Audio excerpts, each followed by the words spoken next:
But okay, morning everyone. So beginning the final module now, in which we're going to talk about the applications of personality research and personality theory. Because I don't want the course to be just about the different theories. I also want to show you how it's actually implemented and used in real world settings. So the first example of that, the first topic we'll cover is personality disorders and therapy. Okay. So if you've taken abnormal psych before, then some of this might be a kind of refresher, if you like. I'm not going to have time, of course, to go into massive detail on all the different disorders. You'd have to take an abnormal psych for that kind of detail. But it's going to be a kind of overview on what the personality disorders are, some of the main causes, and then focusing on treatments and some kind of maladaptive behaviors. So, abnormal psych is referring to the study of psychological disorders. So these are patterns of unusual behaviors, thoughts, and feelings. And we, refer to it as a disorder if it's taking a toll on someone's life in multiple ways, if it's having a negative influence, okay? So if it's impacting their relationships and their ability to make friends and their ability to do their work or their ability to concentrate at school and so on, okay, in various different domains.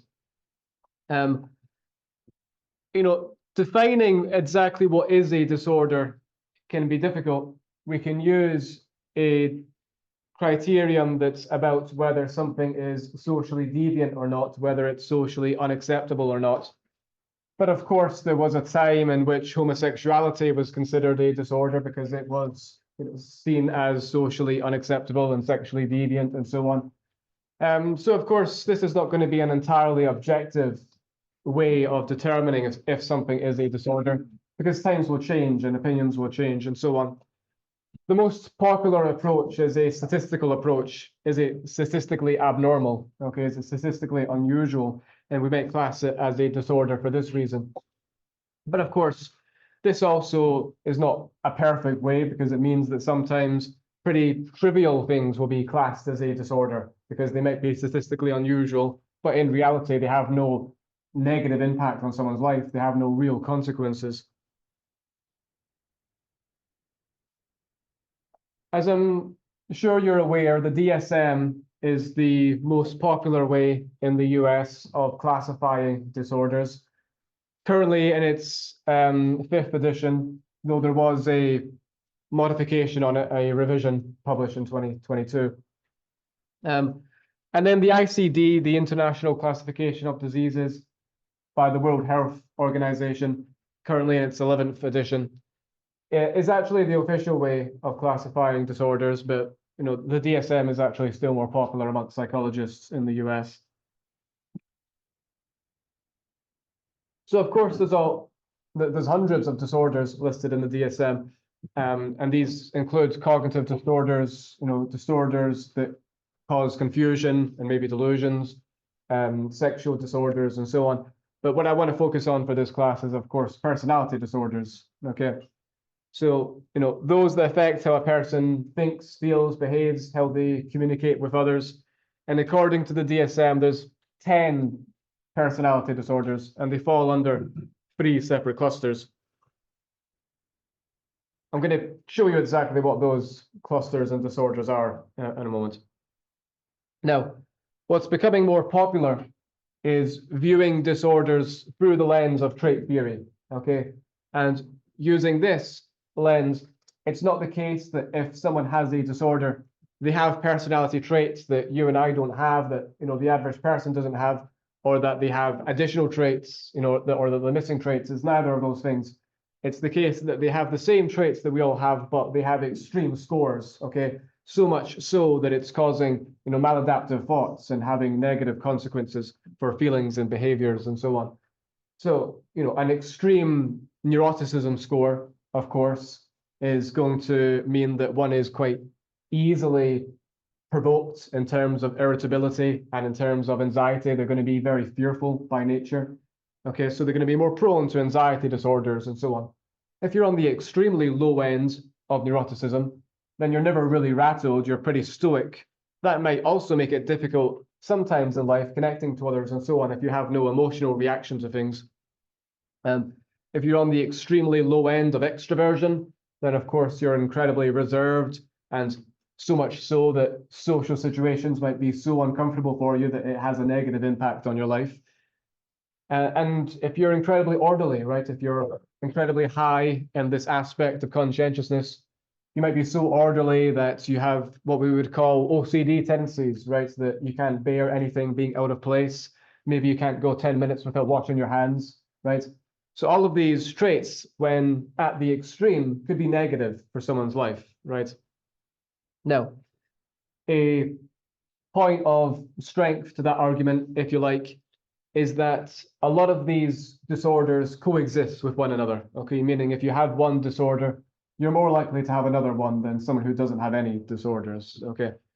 So that would, give credit to the argument that these are not such unique categories as we might think, but more that there's going to be overlap because they're made up of the same traits, okay, that we're all made up of, okay, but just to extreme levels. So here's the disorders listed. There is a Word document on Canvas that goes into them in more detail, but for this class, I'm not expecting you to have in-depth knowledge on all of these disorders. What I mainly want you to pay attention to right now is the different clusters. You can also see the counters, if you like, to these DSM disorders, or what they're called in the ICD. So the first cluster is to do with odd, eccentric behavior. So this includes disorders like paranoid personality disorder, schizoid, okay, in which there might be paranoid beliefs, unusual beliefs. Cluster B is to do with more emotional disorders, okay? So more proneness for dramatic behavior, maybe even erratic behavior, over emotional behavior, okay? And we see some tendencies here towards acting out or volatility or antisociality at the extreme. And this is where we find borderline narcissism, antisocial personality disorder, okay? And then the third cluster is to do with anxious, fearful behavior, okay? Again, being very withdrawing, being very prone to anxiety and so on, being very fearful. So this is where we find avoidant personality disorder, dependent personality disorder, and then also OCD, even though OCD in terms of trait theories is best predicted through conscientiousness and orderliness. But it does seem to have anxiety still at the core of what's causing the manifestations of the disorder. So, for now, just be clear on the different clusters. Sometimes these are given kind of short labels like mad, bad, sad, okay? Mad meaning more mad as in unusual delusional beliefs, right? Rather than proneness for anger. And then the second cluster being called bad because it is where we find more likelihoods of antisocial behavior. And then cluster C being called sad because it is more prone to kind of depression and withdrawing from things that otherwise might give you, excitement and stimulation in life. I want to give you just a very quick video that just illustrates someone with one of these disorders, borderline. If I walk into a room and there are 10 people in the room and 9 people say hello to me and the 10th person doesn't, I will be so focused on, well, how come that person didn't say hello? And therefore, it's been a bad experience. Or another example, and this is actually, there are similar incidents to this that have happened to me, where I will have 2 emotions going on at the same time and can't acknowledge that, where I will feel very strongly towards a person, like somebody, and really respect them, and then they'll do something, which is normal. Everybody makes mistakes, and they'll do something, and I can't acknowledge that I could be angry with them, and somehow I'll turn it around and I'll say, I did something. and I'll set it up so that I was the one that made the mistake, and I'm the one that's at fault, so that I don't have to have those two different emotions going on at the same time. Earlier, you said you had some fears of relationships because of the abandonment issue. If you want to, can you talk about are you in a relationship now and how that's going? Or? Yes, I've been dating somebody almost 3 years. I'll probably end up marrying him. And it's funny because we've been through some very difficult times together, and not realizing how much I was playing a role in it, that as we got closer, I would be so afraid of making that commitment that I would do whatever I could to push him away. He was ready for commitment after 6 months. I wasn't ready, and he's actually been coming into therapy with me on occasion, so that he understands more of where I'm coming from, and that I understand more of where I'm coming from and what I'm doing, and recognizing how I push him away because of that fear. Okay, so, you see a lot of symptoms there of borderline, right? The difficulty getting close to someone, the difficulty making sense of emotions, the kind of focus on the negative. And you can use some of the theories we've already discussed, I hope, to, give further clarity to a case like this. The cognitive distortions that we talked about from the cognitive perspective.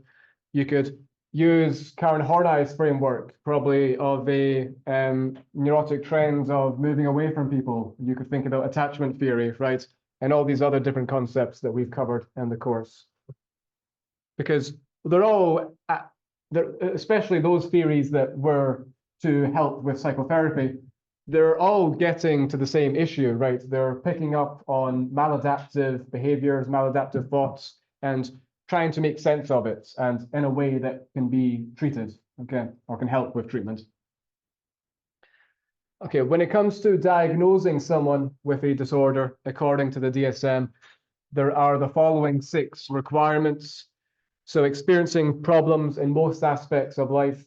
So again, it can't be situation specific. It can't just be that in one environment, okay, these problems arise.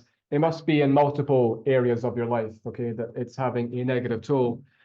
Rigid, inflexible behavior, this is just your kind of go-to response in multiple situations, or your go-to thinking patterns, causing major life problems, signs of personality disorder since adolescence.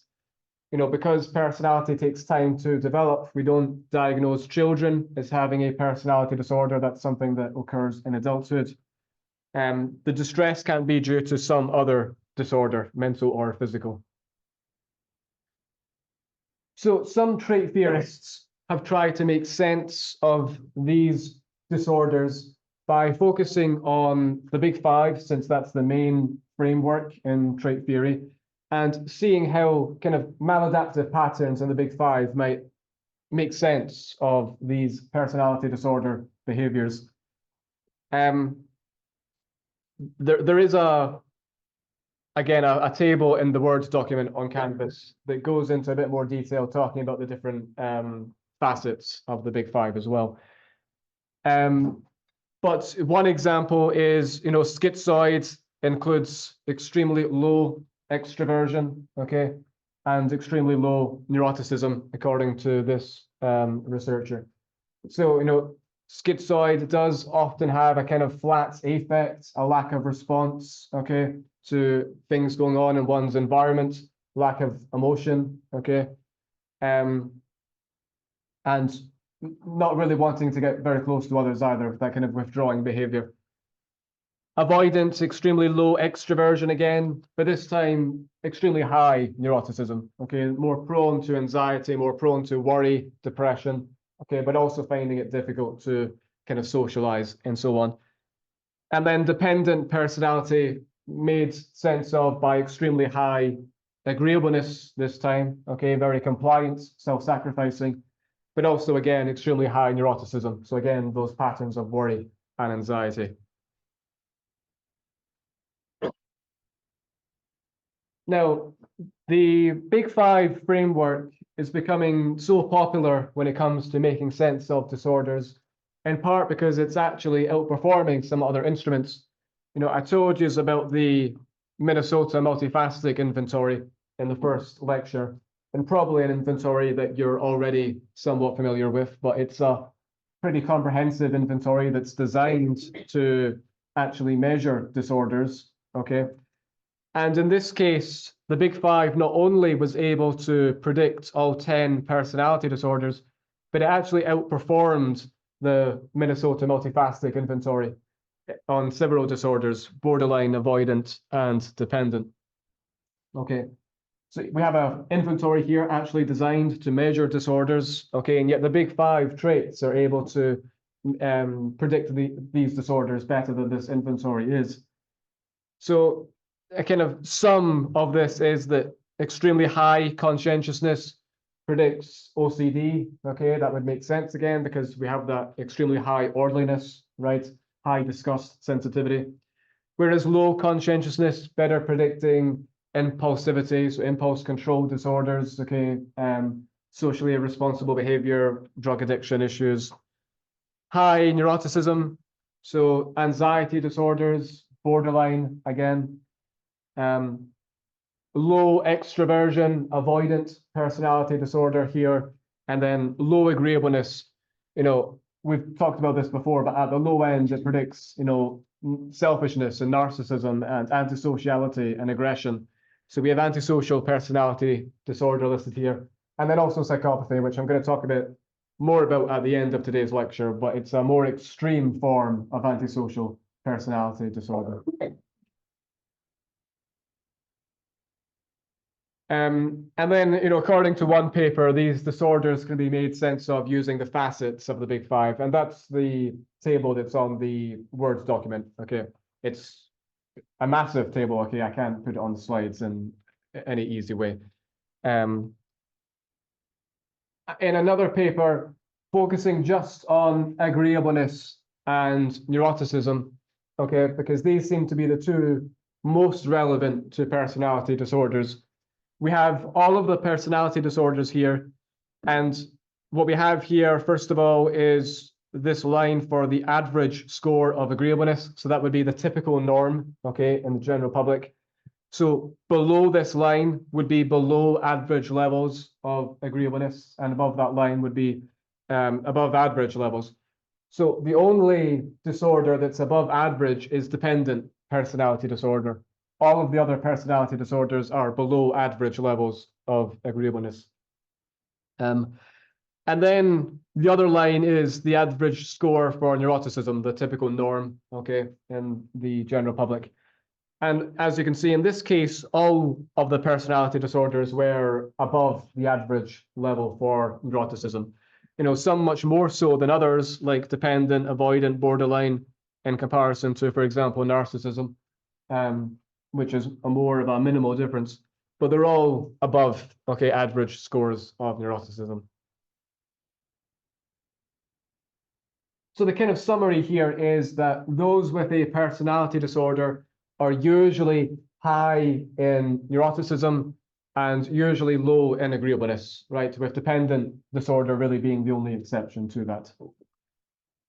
So that means that they are more prone to hostility, sometimes selfishness, depending upon the disorder, but also anxious spots and depression. Okay, so those things that we would, you know, expect when someone scores high in neuroticism and scores low in agreeableness.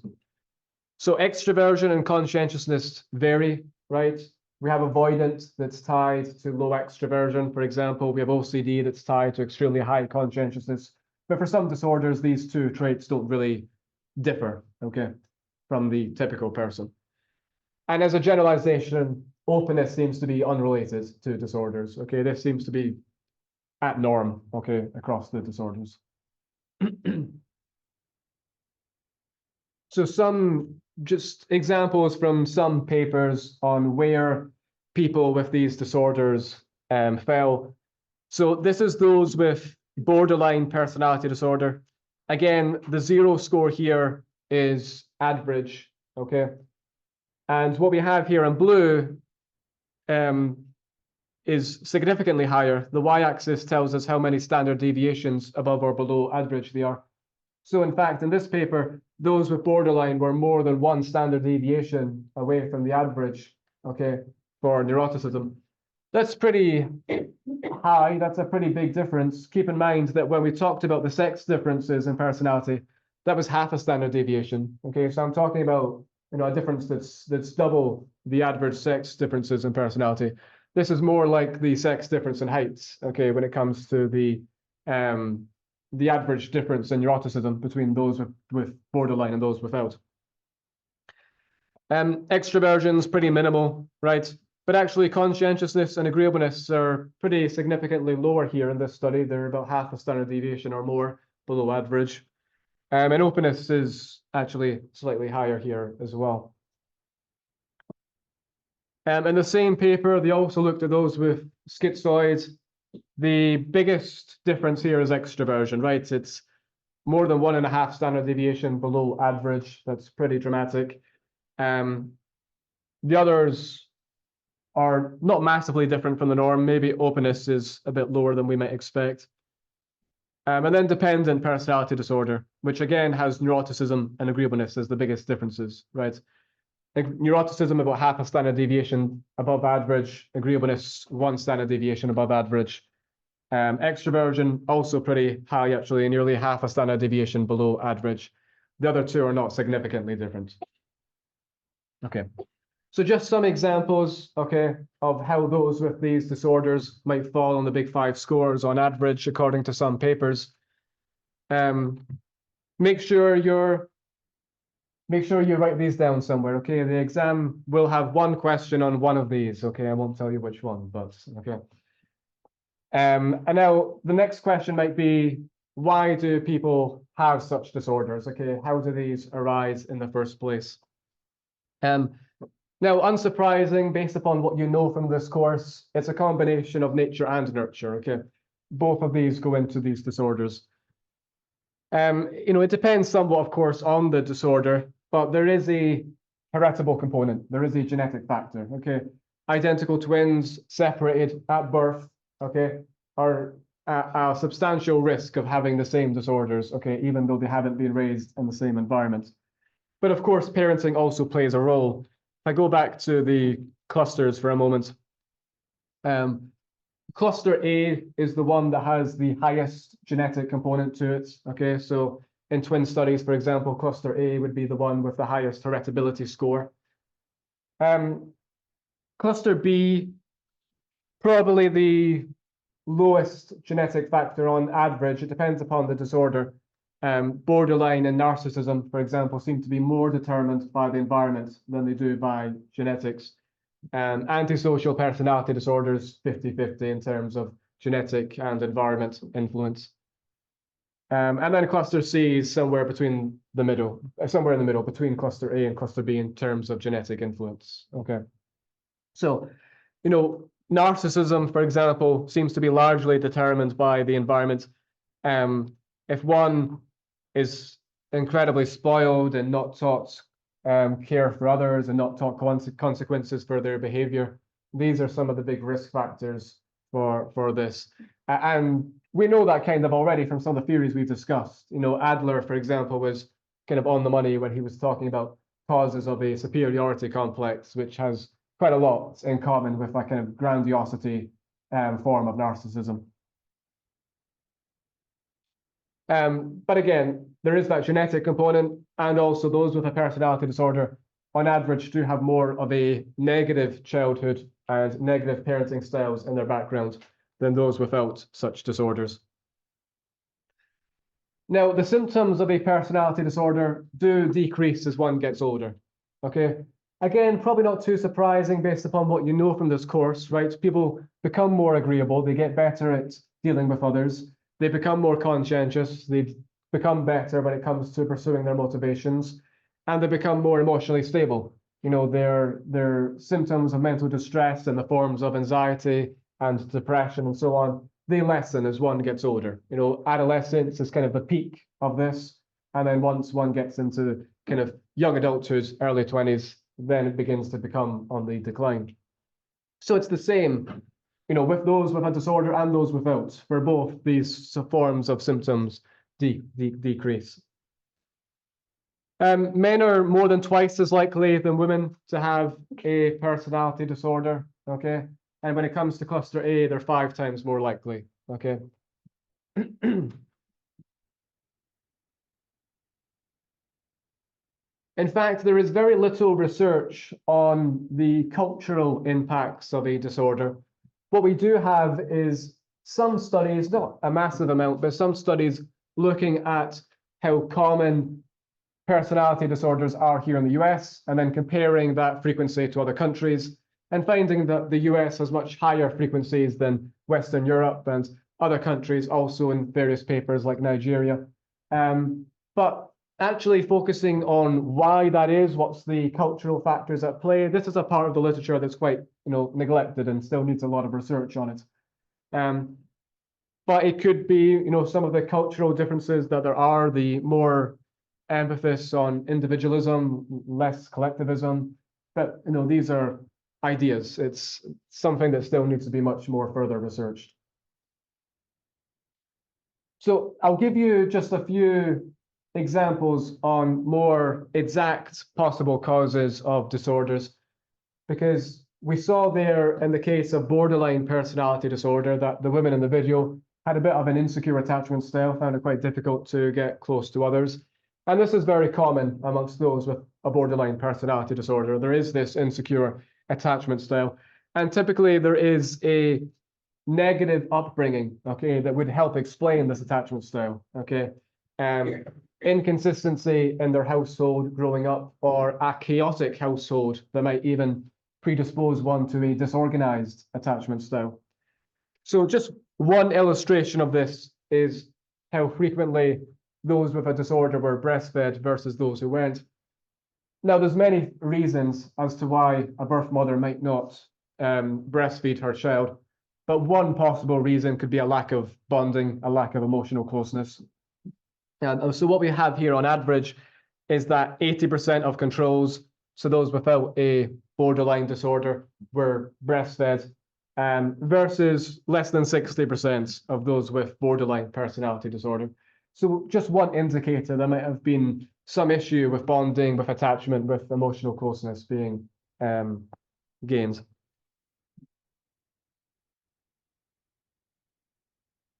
Another question might be, well, how frequent are personality disorders?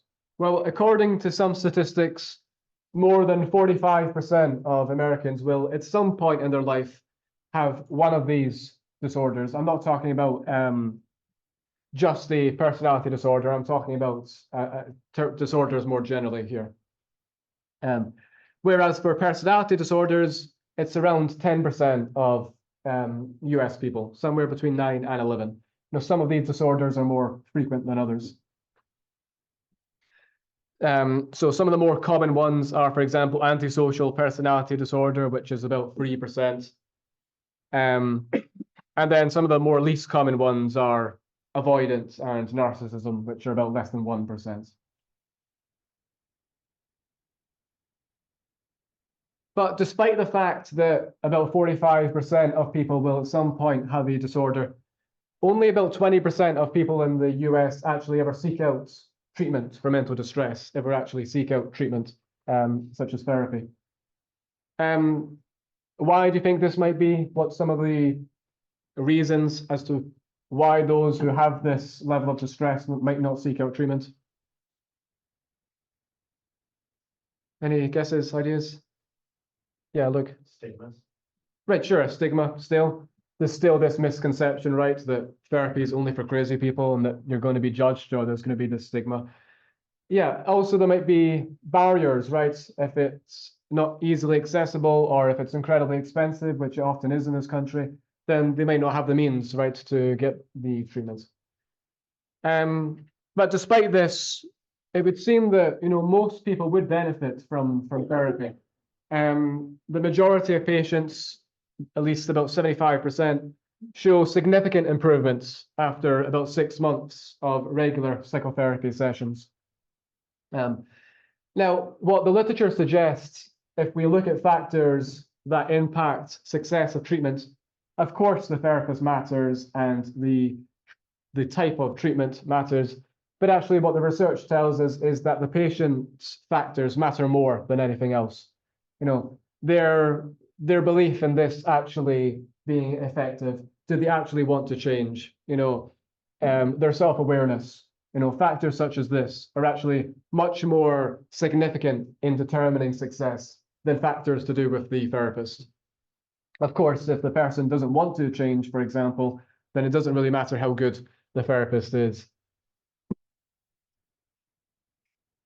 Psychotherapy is least successful out of those disorders with antisocial personality disorder and borderline personality disorder. And because of this, clinicians have more and more moved in the direction of medication rather than relying only on therapy. So, for example, serotonin reuptake inhibitors to help with a serotonin deficiency can help in part with an antisocial personality disorder, making one more, relaxed, less prone to irritability and to angry outbursts, okay, less proneness for impulsivity as well. And lithium is a popular drug to help borderline personality disorder. About 50% of the time, this is helpful, partially helpful, about 30%, and then the remaining 20% not helpful at all. Okay, so there are some cases even in which the medication is not helpful, but these are a minimal number of cases. Okay.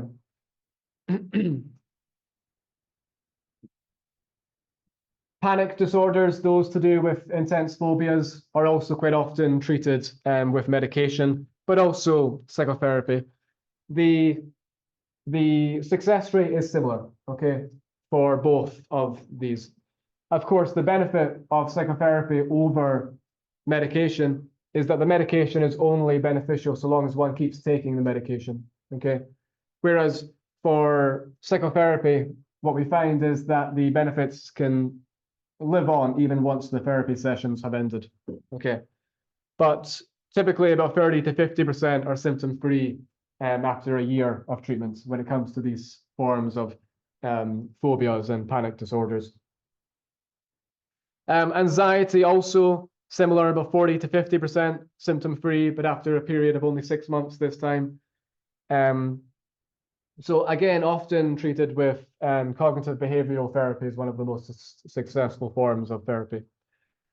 And then OCD, about a 50% success rate, often treated with some medication, but also exposure therapy, right? So this would be some ideas from behavioral theory that we talked about, but also some Jungian ideas, right? Who thought that, to overcome your fears, you have to come into contact with that which frightens you. So the idea here is that, regular exposure will mean that you kind of grow to tolerate it, or that you learn to distract yourself, or you learn healthy coping mechanisms, right? If one has OCD, then it might be exposure to disarray, okay, to mess, okay, to disorder, okay, maybe distracting them with something else or helping them form healthy coping mechanisms. And then perhaps they then, learn to tolerate it, and then it becomes less anxiety provoking. So I think probably the most interesting findings I have to tell you here today are by a paper by Brent Roberts and colleagues from 2017. So what they've done is collected a mass amount of data from actual therapy sessions. It's thousands of participants, okay? And what's happened in these clinical studies is that therapists have measured the personality of their patients before therapy and then again after therapy, okay? In some cases, they've used the Big Five, and so, well, it's directly coming onto this table in terms of the Big Five categories. In other cases, it's surveys and other instruments that we know load onto the Big Five. So a temperament questionnaire, an anxiety questionnaire that we know loads onto neuroticism, okay? So what we have here on the y-axis is the effect size, so how effective therapy was in terms of increasing each of the Big Five scores. So from openness to conscientiousness, extroversion, agreeableness, and emotional stability. So emotional stability is the one with the largest increase here as a consequence of therapy, which is what we would expect, right? This is where there is going to be evidence that anxiety has decreased, that depression has decreased, that irritability, and all these other negative emotions, right? But also some evidence to a lesser extent, there's been some increase in extroversion. So these are from clinical studies, like I say, in which therapists have measured personality of their clients before and after therapy, and then the researchers have collected all of this data from numerous sources until they have thousands of participants to work with. And it also includes experimental designs, okay? So not just from actual field studies, if you like, with clinicians, but experiments in which, you know, some participants were given intervention and some were not. And again, we have the effect size of the intervention in increasing the big five scores. We see some promise for increasing extroversion and openness, but again, the largest effect is on increasing emotional stability. And again, this would be pretty good evidence that therapy or the treatment is actually beneficial, that it is actually lessening symptoms of high neuroticism, right? Our question might be, in this paper, what form of therapy was the most effective, was the most beneficial? So I'm focusing here only on emotional stability. So this final bar, okay, if we break that down into the different types of therapy that were used, then we have medication, we have CBT, we have psychodynamic theory, so a more Freudian approach, and then a mixed approach, which is going to include, you know, some ideas from George Kelly, some ideas from Carol Rogers, a kind of mixed approach from well-known psychotherapists. Now, what we find here is that all of these were pretty effective. It's a pretty reasonable effect size for all of them. But the biggest success was CBT, okay? That's having more than a 0.7 effect size, which is large, right?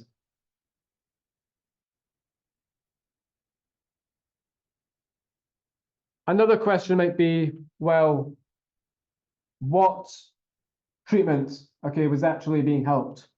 So again, this is showing you the effect size in increasing emotional stability, but this time based upon why the person went to therapy, okay? So did they go for depression, anxiety, a personality disorder, an eating disorder, substance abuse, or a mixed number of problems, okay?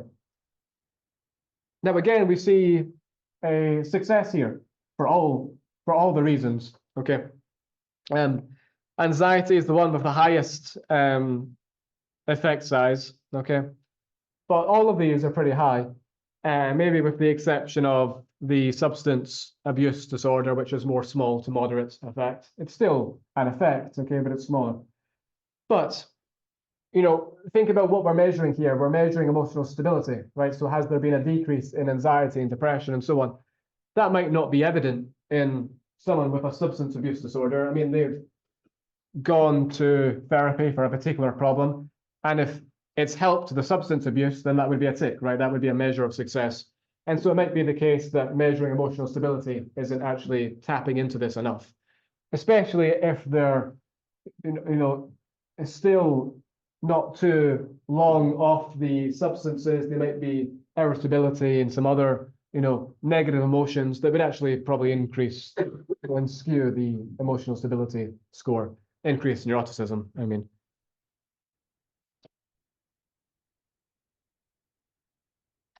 Another question then might be from this paper, how quickly did the change occur? Okay, so there are promising effects from therapy for a wide range of disorders in increasing emotional stability. Now, what the research says is that there was an increase in emotional stability almost immediately. And by about 4 or 5 weeks, it was pretty much at the peak, okay? So already there was this promising sign at about 4 to 5 weeks in terms of this high effect. But this isn't a perfect paper, and I want to, you know, give you a couple of questions to think about. does it really seem so convincing that there would be such a dramatic change quite so quickly? Or might there be some placebo effect or some, level of the patient convincing themselves that things are getting better? And, does the change really last? We're not measuring in this paper emotional stability years down the line, okay? We're measuring it before therapy and after therapy, but whether this person was still having benefits, 5 years later, 10 years later, we don't know from this research. And again, you can think, is the change coming from a kind of change in the person's traits, or is it coming more from a more temporary relief of symptoms? Okay. Also, what I want to talk about is what's called the dark triad, okay, which are 3 personality traits that are thought to cause maladaptive behavior, thoughts, and feelings also. Okay, so I'm going to talk about these briefly individually, but mostly psychopathy. But these are narcissism, psychopathy, and Machiavellianism. Okay. So narcissism is listed in the DSM, okay? And we have the definition of it from the DSM here, but it's a pervasive pattern of grandiosity, okay? High self-belief, high self-worth, either in actual behavior or in fantasy. And also a constant need for admiration from others, lack of empathy, and it begins in early adulthood, and again, exists in multiple contexts, okay? So it can be measured, of course, using the DSM, but there's also many inventories for it, such as the Narcissistic Personality Inventory. Of course, coming from, the kind of Greek myth of the story of being in love with one's own reflection. And then Machiavellianism is kind of a disregard for others and a willingness to manipulate others and a negative view on others, okay? Machiavelli was an Italian philosopher who published a text that was basically meant to be guidance to country rulers, telling them that they should rule through fear rather than through love, and also had a bunch of other ideas like the ends justify the means. And it became pretty popular, or common rather, in Europe following the publication of this text to call someone a Machiavelli if they were acting in a way that was kind of cold. And then eventually from this, the term Machiavellianism arose. Now, Machiavellianism isn't listed in the DSM. It's not an official personality disorder. Okay, it's part of this dark triad, but it can be measured using a number of instruments, mainly the MAC 4th inventory. And these are some examples of the items from this inventory. So you would respond to these with, yes or no, whether you agree or not. So the best way to handle people is to tell them what they want to hear, okay? If you agree with that, then that would be a sign that you're willing to manipulate others. So that would be a sign of Machiavellianism. Anyone who completely trusts anyone is asking for trouble, again, pointing to that kind of negative view of others. Never tell anyone the real reason you did something unless it's helpful to you. It's wise to flatter people, so we have, all these signs of manipulation. And then more signs also of this kind of negative view upon others, okay?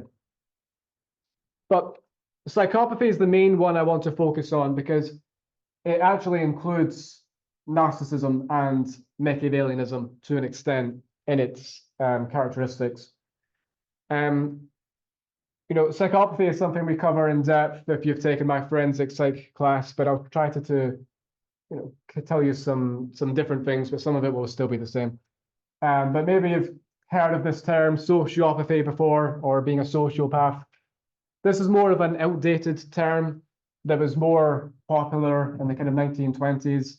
It was in the first version of the DSM and then replaced with antisocial personality disorder in every subsequent publication of the DSM. So sociopathy has a lot more in common with antisocial personality disorder, okay, in terms of its definition and how it's assessed than it does with psychopathy. Now, psychopathy is really viewed as a more extreme form of sociopathy or antisocial personality disorder. It hasn't previously been in the DSM, in part because of its overlap with antisocial personality disorder. But in the 2022 revision of the DSM, it's now an additional label. So if one has a diagnosis of antisocial personality disorder and then meets additional criteria, they can also have this label of psychopathy, okay, that comes in combination with the antisocial personality disorder. Now, psychopaths make up about 1% of the general public, whereas they make up about 20-ish% of the prison population, okay? So they're not always violent. There are some evidence that they are overrepresented among CEOs and other careers in which there is the promise of financial rewards and power. You know, basically, if there is the promise of dominance and status, it's going to be a field that will attract psychopaths. But a real central feature of what psychopathy is a lack of empathy for others, okay? It's a selfishness, a disregard for others, a callousness, okay? But in fact, psychopathy has four main factors to it, okay? So psychopathy is not one thing, it's a collection of traits, of characteristics. And through factor analysis, these factors emerge, okay? So these characteristics load onto four factors. So the first one is to do with interpersonal relationships and so on. So this grandiosity, this superficial charm, pathological lying, psychopaths can come across very, very normal, okay? And they can be very cunning and manipulative. So this is where some of those characteristics of Machiavellianism would fall, okay? And then we have this lack of affect, this lack of remorse, lack of guilt, shallowness, callousness, lack of empathy, lack of fear, lack of anxiety, okay? These are many of the characteristics that really make up a psychopath. And then impulsivity, a need for stimulation, kind of leeching off others, lack of realistic long-term goals, living impulsively, irresponsibly. Okay, that's the third factor. And then the fourth factor is to do with antisociality. Okay, so wide range of criminal behaviors, early behavioral problems, and other antisocial tendencies. Now, someone with an antisocial personality disorder would likely also score high in these last two factors, okay? It's really the first two factors that separate psychopathy from antisocial personality disorder. You know, someone with an antisocial personality disorder is usually not very good when it comes to superficial charm and fooling others and coming across as normal. You know, about 85% of the prison population have an antisocial personality disorder, okay?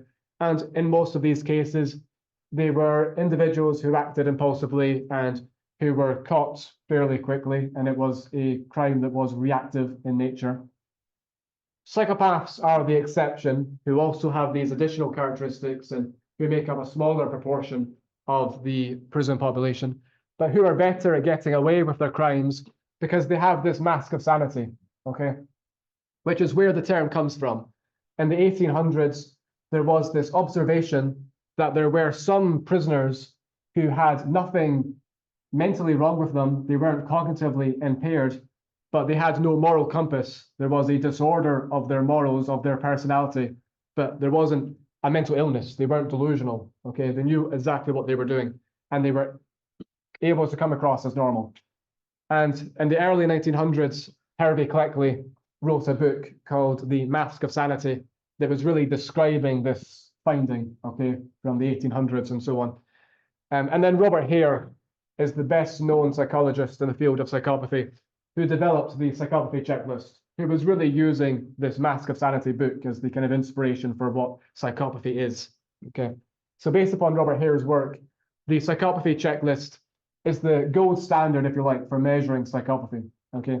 And it's popular in the legal system because what we find is that those who score high on this checklist are more likely to reoffend, okay? Generally, there's a 20% reoffending rate. If someone goes to prison, there's a 20% chance they'll reoffend. But those classed as a psychopath using this checklist reoffend 60% of the time, okay? They have a 60% reoffending rate. So it's a threefold increase, okay? So for that reason, those who score higher in this checklist are more likely to get a larger prison sentence. They're more likely to get the death penalty because it's been found that they rehabilitate less often, that they are more likely to reoffend, they're more violent, and so they're more likely to pose a danger to the community. I'll give you an example of someone who scores high in this checklist. There's 20 characteristics here, by the way, and each of these can be measured 0 to 2. So the psychopathy checklist has a total score of 40, okay? In prison settings abroad, usually 25 is the cutoff point for psychopathy, and for research purposes, including here in the US, 25 is the cutoff point for psychopathy. But in the legal system here in the US, because you have the death penalty and because the consequences are so severe, a cutoff point of 30 is used to class someone as a psychopath in the US criminal justice system. So one example of someone who would score highly in this checklist and who would be a psychopath is David Kruger. Now, in 1957, David Kruger was convicted for the murder of 3 children, and then he was held in a psychiatric institution until 1991, okay? So decades later, he was thought to be an example of how successful the rehabilitation process can be. He was thought to be completely rehabilitated, okay? And so they decided to give him a day pass. And so for the first time in decades, he's got a day out of prison, okay? A day pass. First time out of prison in 35 years. And what does he do with this day pass? He decides he's going to use it to kill again, okay? So when he was in this institution, there was a man he had a crush on and he had pursued, but the man wasn't interested and turned him down, okay? David Kruger didn't take this very well, okay? He wasn't someone who, likes to be rejected, who doesn't like to feel as though they're in control. He likes to be the one on top. So he decided on this day pass, he was going to hunt that person down and he was going to kill them, okay? But he was pretty physically weak at this point, so he didn't really think he was capable of doing it himself. So first of all, he went to another former inmate he had been kind of friendly with and talked him into doing the killing for him, okay? And then they together talked the victim, who was Dennis Kerr, into going into the woods with them. And then this friend of David Kruger killed brutally Dennis Kerr. As soon as the murder was done, David Kruger had no reason to still be on the outside, so he went to the nearest police station, turned himself in, and also turned in his friend who had actually done the killing. Okay. Now, there isn't very many interviews with David Kruger, but there's this one with the BBC that asks a bit about why he did it. So the interviewer says, "What was going through your mind at the time? This is someone you claimed to love." And Kruger says, "Curiosity, actually, and an anger because he rebuffed all my advances. I just wanted to know what it felt like to kill someone." The interviewer's a bit taken back and says, "You already killed 3 people." And Kruger's response is, "Yes, but that was years and years ago." Okay. So, based upon what I've told you about this case and his kind of short interview extract, which of these characteristics are pretty evident in David Kruger? Yeah, Kayla. Because manipulative behavior, really bad killing. Right, he manipulated someone else to do the killing, so that's a pretty good source of evidence for that one. Yeah. Anything else? He was still, I guess, somewhat impulsive because the first thing he did when he got out was just, I need to kill this guy. Right, yeah. So impulsivity, that's another good one. Yeah. Yeah. Right. Yeah, he didn't care about having killed the victim at all. Right. Anything else?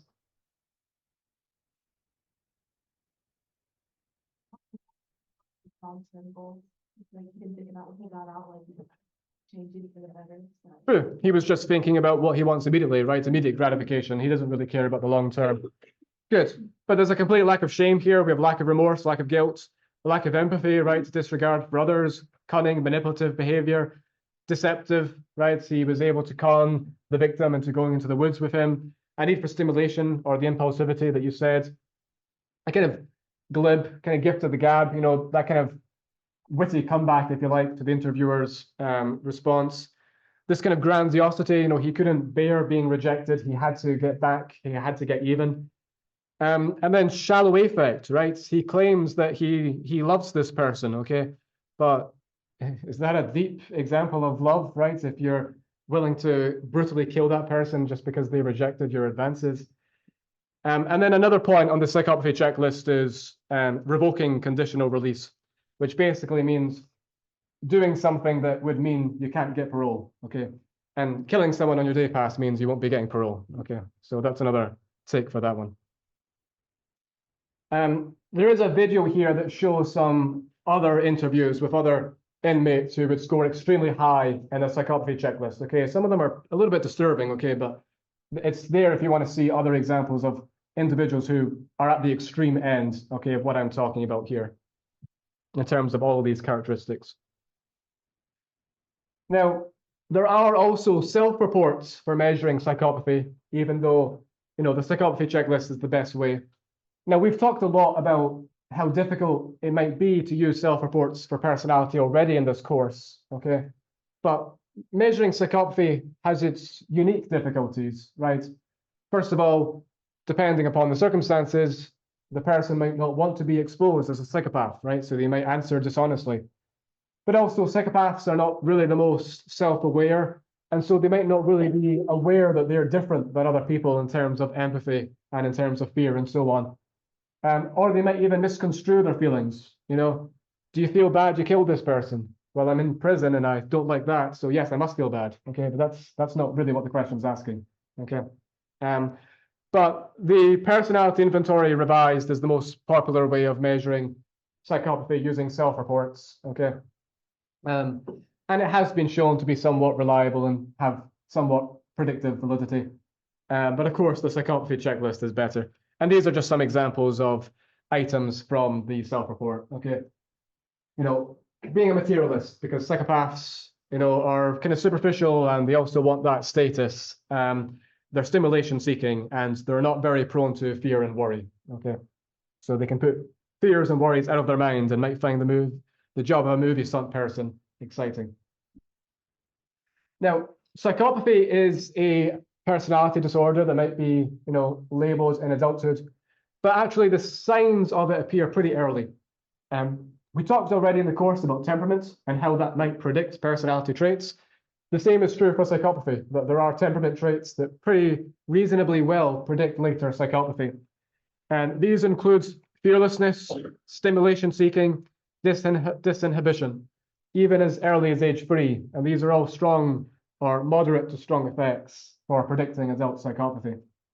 So what this means is that, some children, even at a very early age, are not prone to fear, not prone to anxiety, so they won't learn easily through conditioning and through punishments and so on in the way the typical person does. They're not easily socialized. It doesn't mean they can't be socialized and they're determined to be a psychopath, okay? But it means it's going to be much, much more difficult to socialize that person, okay? So they're going to need much more positive factors and so on than the average person would, okay? There are also some parts of the brain tied to psychopathy, because psychopathy really does seem to be a neuropsychological disorder, okay? One is the striatum. And now the striatum is part of the reward circuit that's larger and more active in extroverts than it is in introverts, okay? Because the striatum responds to incentive rewards and is involved in dopamine activation, encouraging you to go after what it is that you want, okay? Now, Andrea Glenn at the University of Alabama in structural imaging found that the striatum is nearly 10% larger in psychopaths on average than non-psychopaths. And this was replicated in 2020 by Choi and Rain 10 years later, 9.4% larger in a different sample of psychopaths versus non-psychopaths. Now, what's interesting is at the same time Andrea Glenn was doing her research, Buckholtz and colleagues at Harvard were also having a similar idea that the striatum might be connected to psychopathy, but they were looking at it through functional evidence rather than structural evidence. So rather than looking to see if it's different in size, is it different in its activation? And what they found was, yes, it is. The striatum is more hypersensitive to rewards in psychopaths than non-psychopaths. It's even more responsive to rewards, even more active, okay? So, both of these researchers got here independently, okay, which gives us further confidence that this is actually related to psychopathy, right? Because if you have two independent sources of evidence, if you hear it and see it, it's more likely to be real, right? Rather than just one sense maybe being off. So the striatum seems to be one part of the brain tied to psychopathy. Another part is the amygdala. Now, again, we've talked about the amygdala in this course, right? Tied to neuroticism. Those higher in neuroticism, especially higher in anxiety, have a more active, larger amygdala on average, right? Those with intense anxiety disorders or post-traumatic stress disorder have an overly reactive amygdala even when they're asleep, which maybe helps explain the frightening dreams and so on that they might have. On the other side, if we remove the amygdala from animals like raised monkeys, they can no longer be fear conditioned. They can no longer experience fear or show signs of fear, okay? So the amygdala is a crucial part for fear conditioning and also emotion.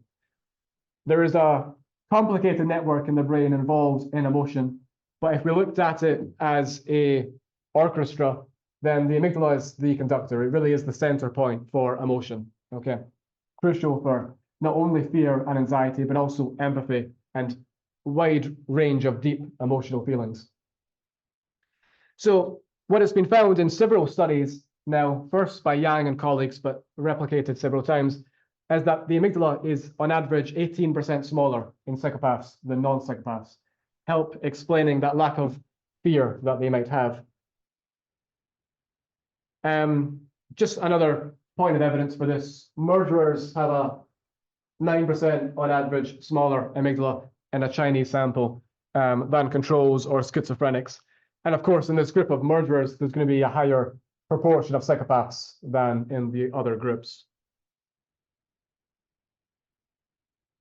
Also, interestingly, if we ask someone to complete a moral task, the amygdala becomes active typically, because if you're dealing with moral decisions, it evokes emotions, okay? And so we would expect, therefore, the amygdala to become evoked. So one example of this was done by Andrea Glenn, in which people were given a number of moral dilemmas to complete while their brain was being scanned to see which parts of the brain would be active during these moral dilemmas. So they're given scenarios such as this one here. A runaway trolley is heading towards 5 workmen on the tracks who will be killed. Next to you is a very large stranger. You can push this large gentleman off the bridge, killing him, but you'll kill the 5 men down the track. So is it right to kill 1 person to save 5? Okay. And you can think for yourself, if you were in this study with your brain being scanned, being asked to complete this dilemma, imagining yourself there, what would you do? Okay. And there's other dilemmas as well. This is one example from the study. Another one is, you and some others are hiding from soldiers. If you're discovered, you'll all be executed. You're holding onto a baby. The baby is crying and the distress is causing the attention of the soldiers, okay? Would it be right to smother the baby to death, okay, in order to save everyone's life who's in the group? You're all going to die anyway if the soldiers discover you, okay? And so a bunch of moral dilemmas such as this, which for most people should be somewhat uncomfortable if you actually imagine yourself in the scenario, imagining what you would actually do. It should evoke some emotion, right? Now, we're not really interested in what the actual answer is, okay? Psychopaths are more likely to push the gentleman off the bridge than non-psychopaths. But what we're actually interested in is what's happening in the brain, okay? That the amygdala is active for the typical person, okay, during these moral dilemmas, but it's not active for the psychopaths. So not only do they decide more often than not to push the gentleman off the bridge, it's an easy decision for them to make, which is really the point here, okay? Because there's no emotions being evoked. There's no emotional response to the situation, okay? Now, what we have here is some evidence that the amygdala is smaller in psychopaths, less active in psychopaths, okay? The question then might be, how early do these amygdala deficits appear, in the person's background, given that these are correlational findings. Now, there are some longitudinal studies ongoing seeing if smaller amygdala volume predicts greater antisociality later in adulthood, but most of these are still fairly early in development. So what we have are some papers that look at proxies for amygdala functioning. Okay, so fear conditioning, for example. So what I have here is a study done in Mauritius in which there's 1,800 children, okay, and their fear conditioning is assessed, okay. So we measure sweat production from these infants in response to a neutral picture, a non-conditioned picture, and then also a conditioned picture, okay, one they've seen before, and a horrible noise was playing that caused them to cry and show some signs of distress and increase their sweat production, okay. So think about the baby Albert study, right? In the baby Albert study, baby Albert had a fear instilled into him of rats because John Watson would strike the hammer against the iron bar every time baby Albert would reach out for the rat. And then this caused fear conditioning, right? Baby Albert learned not to reach out for the rats, and when he saw the rat, he would cry, okay, because he was afraid of it. That would tell us that the amygdala was working normally in baby Albert, okay? Otherwise, he wouldn't have had this fear instilled into him, okay? Now, 20 years later, we look at criminal records, and over 100 of these children have grown up to have a criminal record. They're matched 2 to 1 to controls based upon sex and ethnicity and social adversity and early signs of temperament and so on. And what we find is that the criminals showed no signs of fear conditioning 20 years ago, okay, whereas the controls did. So 20 years ago, the controls, the non-criminals, they showed little sweat production in response to the neutral stimulus, and they showed high sweat production in response to the conditioned stimulus, okay, showing high fear conditioning. Whereas the criminals 20 years ago showed low sweat production in response to both, in response to the neutral stimulus and the conditioned stimulus. They hadn't learned to be afraid of the conditioned stimulus. Fear conditioning hadn't occurred, okay? And we take that as a marker of amygdala dysfunction. So if we put that all together, what it tells us is that maybe psychopathy is a question of balance. Maybe that's the root cause of this disorder. You have someone who's not prone to fear, they're not prone to anxiety, they're not prone to worry or negativity, okay? They're very, very low on punishment sensitivity. They don't learn through punishments, okay? We have the amygdala evidence to back this up, that it's less active, that it's smaller, that they don't fear condition, okay? So there's no foot on the brakes, right? Instead, their foot's fully down on the accelerator because they're highly reward seeking, right? They have a more active and larger striatum, and they also report higher on reward seeking behavior. You know, they're looking for that immediate gratification, okay, what they can get right now. They're not thinking in the long term. So in the big five, okay, psychopaths would score lower on agreeableness than average, okay, unsurprisingly. But what other big five scores do you think are different on average based upon this, okay? So they're low on punishment sensitivity. So what would that tell us about their big five scores? Which of the big five is tied to punishment sensitivity?